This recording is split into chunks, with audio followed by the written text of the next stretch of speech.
Guys, for today's video, make sure na updated yung Messenger app na gagamitin natin.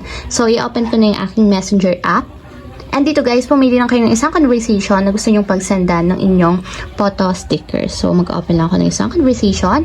And dito guys, pagka-open ng conversation, itap nyo lang yung emoji button or yung smiley button nandito sa may type a message. And then after nyan guys, i-scroll up lang natin. And tigil kayo dito sa stickers. So, makikita nyo dito sa stickers, meron dyang create or generate a sticker. So, itatap lang natin ito guys. And pili lang kayo ng photo na gusto nyong gawing photo sticker. So, ito na lang yung itatap ko. So, ayan, nag-generate na siya. And, dinadetect na niya yung ating photo. So, ayan guys, ito yung na-detect na sticker. So, tatap lang natin is yung next.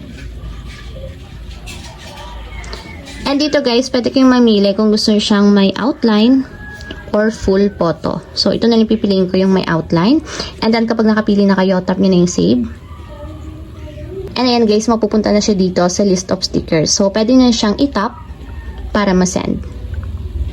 So, ayan guys, kung makikita nyo, nag-send na yung photo sticker. So, pili pa tayo ng iba. So, mag-create lang tayo ng sticker. So, ito guys, gawin ulit natin sticker. So, next lang natin. So, piliin naman natin is itong naka-full photo. So, save lang. And then, itap natin yung photo para mag-send siya as sticker. So, ayun lang guys. Ganun lang kasimple.